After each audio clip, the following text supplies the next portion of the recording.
प्रियंका गांधी जहां जा रही हैं एक राजनीतिक आंधी ला रही हैं दोस्तों। और मैं महाराष्ट्र के नंदुरबार में उनकी रैली की दो तस्वीरें आपको दिखाना चाहता हूं। पहली तस्वीर शायद खुद प्रियंका गांधी वाड्रा के फोन से ली गई होंगी। आप देखिए भीड़ किस तरह से दीवानी हुई जा रही है उनके आसपास। स्क्रीन पर देखिए।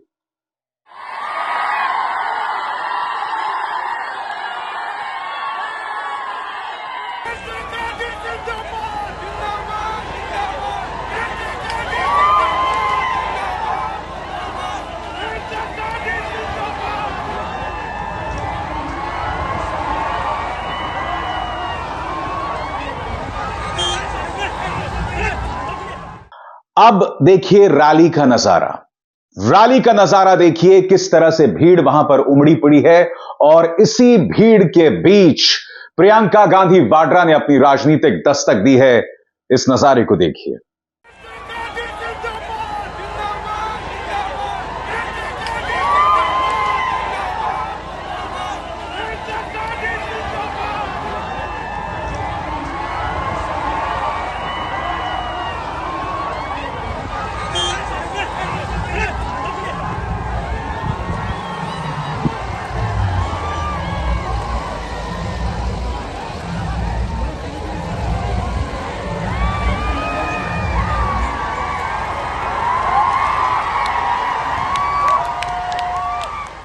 इस वक्त भारतीय जनता पार्टी के रणनीतिकार जो हैं दोस्तों अपने वॉर रूम में हैं, क्योंकि आपको समझना पड़ेगा प्रियंका गांधी वाड्रा एक ऐसा ब्रह्मास्त्र हो गई हैं जिसके बारे में बीजेपी ने सोचा भी नहीं था। आपने गौर किया होगा प्रियंका गांधी वाड्रा पर कभी प्रधानमंत्री नरेंद्र मोदी या अमित शाह हमला नहीं बोलते हैं।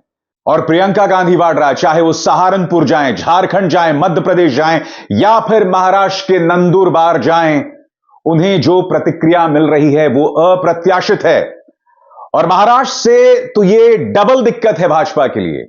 महाराष्ट्र से लिए दोहरा सिरदर्द है प्रधानमंत्री नरेंद्र मोदी और अमित शाह के लिए, क्योंकि इसी मंच पर मैंने आपको बताया था कि किस तरह से उद्धव ठाकरे और शरद पवार की संयुक्त रैलीज को प्रतिक्रिया मिल रही है। और न सिर्फ प्रतिक्रिया मिल रही है दोस्तों, जिस तरह से बेरहमी से भाजपा ने इन दोनों की पार्टियों को छीन लिया था, नोच लिया था, उसकी भी प्रतिक्रिया हो रही है जबरदस्त सहानुभूति के तौर पर।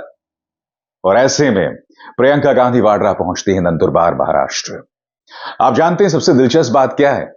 प्रियंका गांधी वाड्रा जब भाषण देती है ना तो अपनी भीड़ को देखकर देती हैं, अपनी टारगेट ऑडियंस को देखकर अपनी बात रखती हैं। और वो नंदुरबार महाराष्ट्र में थी। वो जानती थी कि वो ऐसी जगह है जहां पर आदिवासियों के मुद्दों की धूम है। उन्होंने कहा कि प्रधानमंत्री नरेंद्र मोदी को आपकी कोई परवाह नहीं है। मणिपुर में औरतों को दंगा घुमाया जाता है, प्रधानमंत्री खामोश रहते हैं। मध्य प्रदेश के अंदर एक आदिवासी के चेहरे पर पेशाब किया जाता है, प्रधानमंत्री तब भी खामोश रहते हैं। प्रियंका गांधी वाड्रा जानते हैं कि किस तरह से प्रधानमंत्री की कमजोर नब्ज पर हमला बोलना है। सुनिए वो क्या कह रही हैं।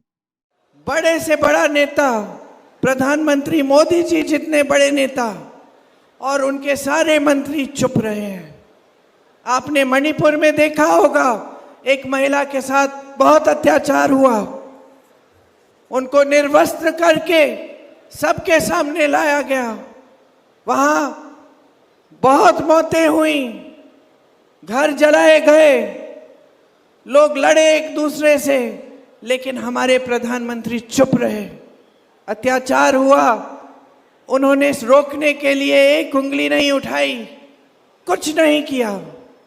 मध्य प्रदेश में एक आदिवासी भाई के ऊपर भाजपा के ही कार्यकर्ता ने पेशाब किया, उस समय कोई कार्रवाई नहीं हुई।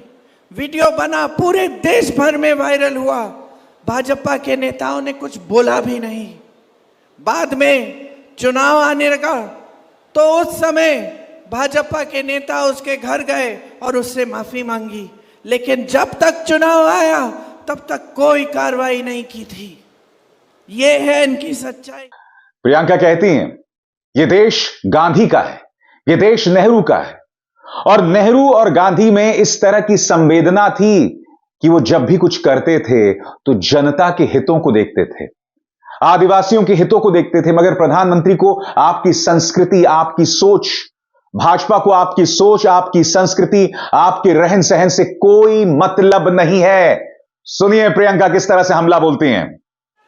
देखिए, हमारी जो राजनीतिक परंपरा है,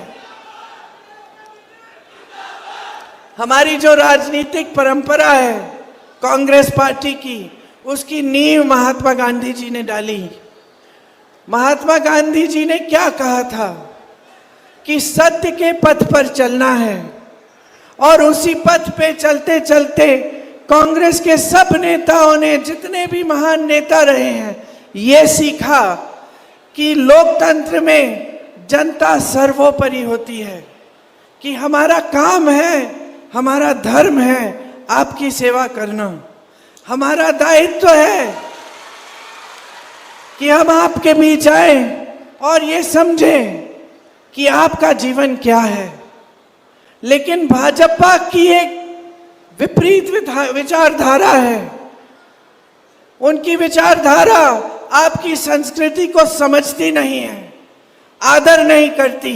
जहां जहां मौका मिलता है वो आपकी संस्कृति को बदलने की कोशिश करते हैं। वो आपकी संस्कृति, जिस तरह से आप जंगल का आदर करते हैं, पेड़ों का आदर करते हैं, जानवरों का देखभाल करते हैं, जिस तरह नदियों को आप आदर करते हैं, नदियों का पानी आप पूजते हैं, ये सब चीजें भाजपा को ना समझ आती हैं और ना भाजपा के नेता इसका आदर करते हैं। जहां जहां आदिवासियों पर अत्याचार हुआ है, बड़े से बड़ा नेता प्रधानमंत्री मोदी जी जितने बड़े नेता और उनके सारे मंत्री चुप रहे हैं। यही नहीं, प्रियंका ये भी कहती हैं, याद है आपको नई संसद का उद्घाटन हुआ था, तब क्या देश की आदिवासी राष्ट्रपति द्रौपदी मुर्मू को आमंत्रित किया गया था? क्योंकि जब उस नई संसद का उद्घाटन हुआ था, उसका एक ही मकसद था, संगोल की स्थापना के साथ प्रधानमंत्री को महाराजा के तौर पर पेश किया जाए। मगर सब जानते हैं कि संवैधानिक पद की निगाह से द्रौपदी मुर्मू उनसे ऊपर हैं। मगर साहब, मजाल है द्रौपदी मुर्मू का कोई भी जिक्र किया गया हो।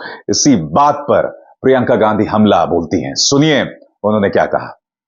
यहां मोदी जी एक नया संसद भवन बनाते हैं, हजारों करोड़ रुपए खर्चते हैं, खुद उद्घाटन करते हैं उसका। हमारी राष्ट्रपति जी को नहीं बुलाते उद्घाटन के लिए, नहीं बोलते कि आप उद्घाटन करिए। पूरी तरह से आदर नहीं करते, जो आदर, जो सम्मान उनको मिलना चाहिए हमारी राष्ट्रपति होते हुए, वो नहीं मिलता। प्रियंका कहती हैं, भारतीय जनता पार्टी ने मानो आदिवासियों के खिलाफ मोर्चा खोल दिया है, जंग छेड़ दी है। वो जिक्र करती हैं हेमंत सोरेन का, देश के इकलौते आदिवासी मुख्यमंत्री। वो क्यों जेल में हम नहीं जानते, मगर उन्हें जेल में डाले रखना यह साबित करता है कि किस तरह से भारतीय जनता पार्टी देश के आदिवासियों के खिलाफ है। सुनिए। हेमंत सोरेन जी इकलौते आदिवासी मुख्यमंत्री हैं इस देश में। आज चुनाव चल रहा है झारखंड में और उनको जेल में डाल दिया गया है। उन पर हमला बार बार भाजपा कर रही है। तो आपके कौम पे, आपके समुदाय पे, आपके समाज पे लगातार भाजपा और आरएसएस का हमला है। प्रियंका गांधी वाड्रा कहीं ना कहीं यह भी समझाती हैं कि जरूरी नहीं कि कांग्रेस को तमाम मुद्दों का पता हो। वो मिसाल देती हैं अपने भाई की, यानी राहुल गांधी की, कि राहुल गांधी किस तरह से उन्होंने पहले भारत जोड़ो यात्रा शुरू की, हजारों किलोमीटर चले, उसके बाद भारत न्याय यात्रा शुरू की। वो उत्तर से दक्षिण और फिर पूरब से पश्चिम की तरफ गए। क्यों गए? ताकि वो आपके मुद्दों को जान सकें। प्रियंका गांधी वाड्रा अपने भाषण में राहुल गांधी की न्याय यात्रा के मायनों को समझाती हैं। मेरे भाई राहुल गांधी जी आज देश में एक नेता होंगे जिन्होंने कन्याकुमारी से कश्मीर तक 4000 किलोमीटर की यात्रा पैदल की। ये यात्रा आपकी जरूरतों को समझने के लिए थी। ये यात्रा आपके बीच आनी थी।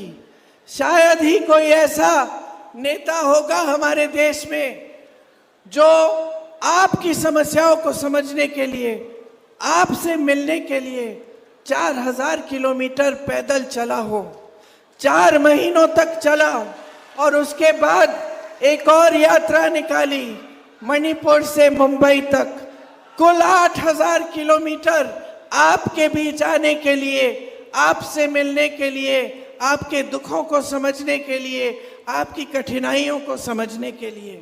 दोस्तों, मैं नहीं जानता हूं कि प्रियंका गांधी वाड्रा जिस तरह से अपने आसपास भीड़ को अट्रैक्ट कर रही हैं, एकत्र कर रही हैं, आकर्षित कर रही हैं, ये वोटों में तब्दील होगा कि नहीं। मैं तो यह भी नहीं जानता कि जिस तरह की सहानुभूति उद्धव ठाकरे और शरद पवार के लिए महाराष्ट्र की जमीन पर दिखाई दे रही है, वो वोटों में तब्दील होगा या नहीं, क्योंकि आप भी जानते हैं कि इससे पहले हमने उत्तर प्रदेश में भी अखिलेश यादव के लिए बला का क्रेज देखा था, बला की दीवानगी देखी थी, मगर परिणाम आपके सामने। हमें इंतजार करना पड़ेगा 4 जून का, क्योंकि अगर 4 जून को महाराष्ट्र में चमत्कारी नतीजे आ गए तो यकीनन प्रियंका गांधी वाड्रा राजनेता के तौर पर राष्ट्रीय स्तर पर एक जबरदस्त दावेदारी पेश करने वाली हैं। क्योंकि मैं आपको सहारनपुर में उन्हें किस तरह की प्रतिक्रिया मिली वो दिखा चुका हूं, मध्य प्रदेश में किस तरह की प्रतिक्रिया मिली वो भी दिखा चुका हूं, छत्तीसगढ़, झारखंड और अब महाराष्ट्र के नंदुरबार में आप ये तस्वीरें देख रहे हैं। कहने का अर्थ साफ है, प्रियंका जहां भी जा रही हैं उन्हें लेकर उत्सुकता है। मगर हम ये भी जानते हैं कि जब उत्तर प्रदेश में चुनाव हुए थे तब कांग्रेस का नेतृत्व प्रियंका गांधी वाड्रा कर रही थी और नतीजा आप जानते हैं दोस्तों, एक बहुत बड़ा 0। प्रियंका गांधी वाड्रा को इस बात का अंदाजा है। अब देखना यह है कि जिस तरह की प्रतिक्रिया उन्हें राष्ट्रीय तौर पर मिल रही है, क्या वो वोटों में तब्दील होगा, क्योंकि it is all about the votes दोस्तों। आप लड़े, अच्छी बात है, मगर अगर आप वोट हासिल नहीं कर पाए तो इन चीजों के कोई मायने नहीं रह जाते, क्योंकि कहा गया ना, जो जीता वही सिकंदर। अभिसार शर्मा को दीजिए इजाजत, नमस्कार। स्वतंत्र और आजाद पत्रकारिता का समर्थन कीजिए, सच में मेरा साथी बनिए। बहुत आसान है दोस्तों, इस ज्वाइन बटन को दबाइए और आपके सामने आएंगे ये 3 विकल्प, इनमें से एक चुनिए और सच के इस सफर में मेरा साथी बनिए।